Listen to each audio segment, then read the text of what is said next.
राम मंदिर से लोगों को रोजगार मिल जाएगा? आप बताइए, मिलेगा क्या? क्या मिलेगा? क्या नहीं? अगर वाकई में मंदिर से लोगों को रोजगार मिलता है, उनका पेट भरता है, उनको शिक्षा मिलती है, निश्चित रूप से आप जो काम कर रहे हैं करिए। अगर आप मंदिर ऐसा बना रहे हैं जैसे ये गुरुद्वारे हैं, जो गुरुद्वारे उन भूखों को भी रोटी बना रहे हैं जिन्हें ये जानते नहीं, ऐसे मंदिर बनाओ ना आप। ऐसा तो बनाया नहीं आपने, है नहीं है? ये सारी की सारी अपने हिंदुओं के लिए क्या काम किया ये बता दो, छोड़ो आप बाकी और किसी की।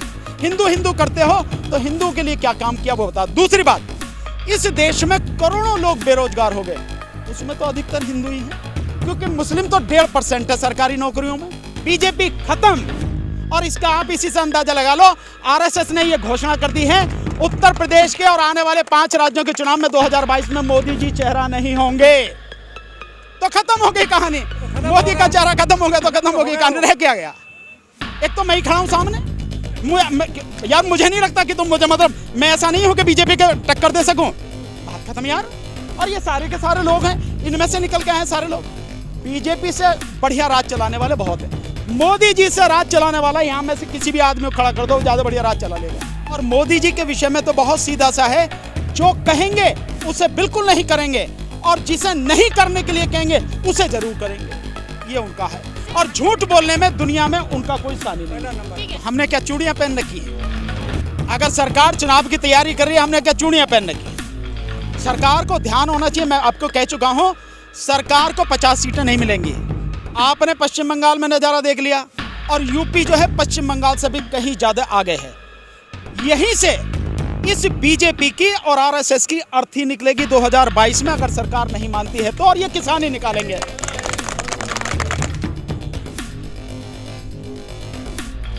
गाजीपुर बॉर्डर पर आज किसानों की संख्या लगातार बढ़ती दिखाई दे रही है। पिछले 3 दिनों में किसानों की संख्या और किसान ट्रैक्टर गाजीपुर बॉर्डर पर दिखाई दे रहे हैं। हमारे साथ हैं भानु प्रताप जी, जो कि लॉयर हैं। जी हाँ, लॉयर ही हैं, एडवोकेट हैं। उनसे सीधा सवाल मेरा यही होगा कि सर, 7 महीने किसान आंदोलन को बीत चुके हैं, आज राजभवन का घेराव किया गया, क्या लगता है कि प्रशासन पे कोई फर्क पड़ेगा इससे? नहीं, प्रशासन पे फर्क पड़ेगा। और जहां तक आप घेराव की बात करें, घेराव नहीं, हमने केवल ज्ञापन दिया है।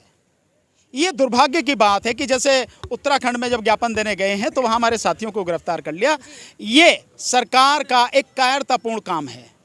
लेकिन जहाँ तक इसकी बात है आंदोलन की, आंदोलन का फर्क पहले दिन से लेकर आज तक लगातार पड़ रहा है और बढ़ता चला जा रहा है।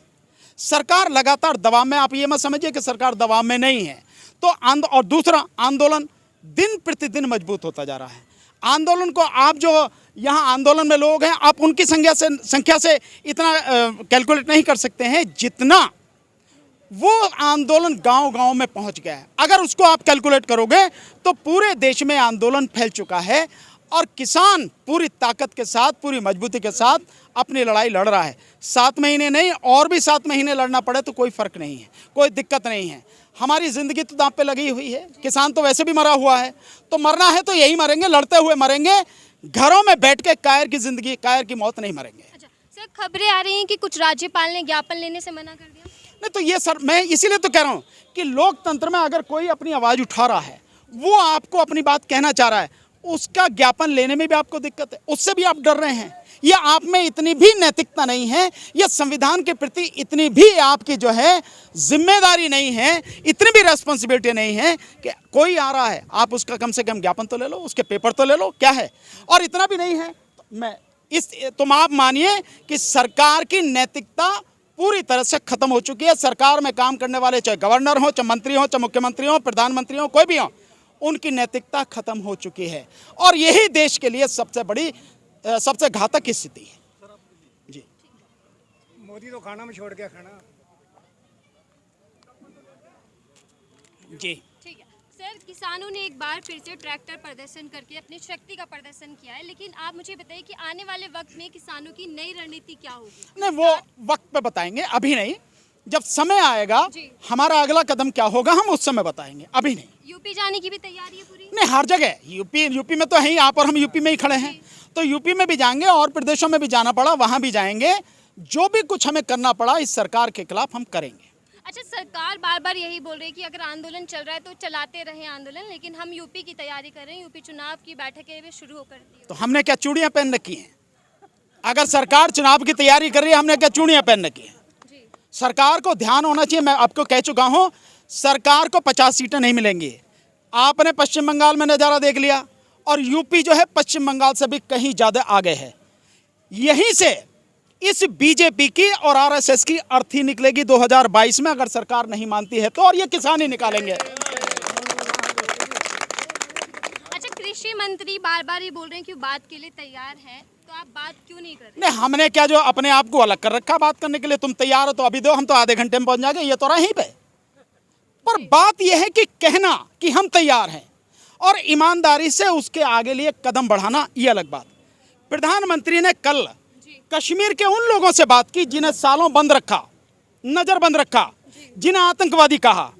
उन ही लोगों से, उन्हीं आतंकवादियों का कल प्रधानमंत्री अपने यहाँ पे प्राइम मिनिस्टर हाउस में जो है स्वागत कर रहे थे अपने घर पे, उनसे बात कर रहे थे। तो किसान क्या है, उनके लिए दुश्मन है क्या? किसानों को नहीं कर सकते? किसानों से भी बात कर सकते हो, बशर्ते दिक्कत क्या है, उनका कहना होता है कुछ और करना होता है कुछ। सरकार की कथनी और करनी में जमीन आसमान का अंतर है। और मोदी जी के विषय में तो बहुत सीधा सा है, जो कहेंगे उसे बिल्कुल नहीं करेंगे, और जिसे नहीं करने के लिए कहेंगे उसे जरूर करेंगे, ये उनका है। और झूठ बोलने में दुनिया में उनका कोई सानी नहीं है। ठीक है सर, एक और बात अक्सर बोली गई है कि जो आंदोलन है, किसान आंदोलन, वो अराजनीतिक है, लेकिन कुछ समय से राजनीतिक आंदोलन बनता जा रहा है। क्या दिक्कत है? जहां जिस जगह आप और हम खड़े हैं, ये क्या है, सड़क कैसे बनी है? राजनीति से बनी है ना। ये वही सड़क है जिस सड़क का जो है मेरठ तक 80 किलोमीटर का हिस्सा बनना था। आपको ध्यान है जिस समय बाई इलेक्शन उत्तर प्रदेश में हुआ था, और उधर शायद बुढ़ाना वगैरह कहीं सहारनपुर या शामली की तरफ एक बाई इलेक्शन था, मुझे नाम इस समय ध्यान नहीं आ रहा, वहां का चुनाव होना था, और केवल यहीं तक का ये टुकड़ा बना था, यमुना से लेके यहीं तक का। और यही प्रधानमंत्री इसी टुकड़े पर 4 घंटे तक नाच रहे थे। क्या था वो? राजनीति नहीं थी क्या? क्या थी वो? राजनीति हर जगह है, और राजनीति हर किसी को करनी चाहिए। राजनीति करने वाले अच्छे ईमानदार लोगों की जरूरत है। राजनीति है तभी हम सड़क पे हैं आज, और मोदी जी देश को तबाह करके भी प्राइम मिनिस्टर बने हुए हैं, है ना राजनीति। अगर अच्छे लोग होते राजनीति में तो किसान को सड़क पे आने की जरूरत नहीं थी, ये कानून बन ही नहीं सकते थे। लेकिन अच्छे लोग अपने आप को राजनीति से अलग खींच लेते हैं, कहते हैं इसमें तो गुंडे। अरे गुंडे तो रहेंगे जब अच्छे नहीं आएंगे। तुम घरों में बैठ जाओगे तो आओ ना तुम राजनीति में। सारी ताकत तो राजनीति में है, सब कुछ तो वहीं से होता है। तो राजनीति हमें क्यों नहीं करनी चाहिए? मोदी जी ने ठेका ले रखा क्या? आरएसएस ने, बीजेपी ने ठेका ले रखा राजनीति का? राजनीति करेंगे, निश्चित रूप से करेंगे, और राजनीति का नजारा दिखाएंगे 2022 में। 2022 में नजारा देखेंगे राजनीति क्या होती है। मैंने आपको बताया ना अभी थोड़ी देर पहले कि जो कहीं सारी रही सही कसर है ना, बीजेपी की राजनीति की अर्थी निकाल देगा उत्तर प्रदेश 2022 के चुनाव में। इतना असर पड़ेगा, और किसान ही निकालेंगे। योगी जी तो कह रहे हैं कि हम दोबारा आ रहे हैं। योगी जी तो बेचारे, उनको पता ही नहीं है उनका हाल क्या हो रहा है। योगी जी का आप सारे समझ, योगी जी तो दरबार में हाजिरी देते फिर रहे। आप देखा ना दिल्ली दरबार में हाजिरी देके। मैं बहुत सिंपल सा, योगी जी, मोदी जी, मेरे से नहीं, आप आम जनता से पूछिए, उन्होंने इतने समय में लोगों के लिए काम क्या किया है? क्या लोगों के लिए शिक्षा का इंतजाम किया? नहीं। क्या लोगों के लिए स्वास्थ्य का इंतजाम किया? कोरोना काल में आपने नंगा देखा उसका तस्वीर। ऑक्सीजन नहीं, दवाई नहीं, हॉस्पिटल नहीं, डॉक्टर नहीं, कुछ था? नहीं था ना, सबने देखा। इसके अलावा रोजगार की स्थिति यह है, आज देश में जितनी बड़ी संख्या बेरोजगारों की है दुनिया में कहीं नहीं है। 30 से 35 करोड़ लोग बेरोजगार हैं। आपने दिया क्या है इस देश की जनता? क्या राम मंदिर से लोगों को रोजगार मिल जाएगा? आप बताइए, मिलेगा क्या? क्या मिलेगा? क्या नहीं, पब्लिक की चाहत थी, ठीक है, राम मंदिर बनना है, बात आपकी मान ली, बनाइए आप राम मंदिर। असली बात यह है, अगर आपको मंदिर चाहिए आप बनाइए, लेकिन केवल मंदिर के पीछे आप सभी लोगों को बाकी चीज जो जरूरी है, जिंदा रहने के लिए जरूरी है, वो उपलब्ध नहीं कराओगे आप।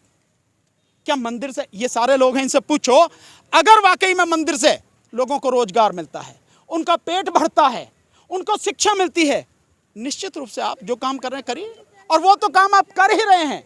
असली बात ये है, हकीकत में आज नहीं तो कल, जब भैया जब पेट होता ना, एक वो भी एक कहावत भी है, भूखे भजन ना होए गोपाला, होता नहीं होता।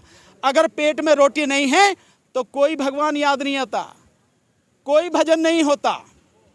और अगर आप मंदिर ऐसा बना रहे हैं जैसे ये गुरुद्वारे हैं, जो गुरुद्वारे उन भूखों को भी रोटी बना रहे हैं जिन्हें ये जानते नहीं, ऐसे मंदिर बनाओ ना आप।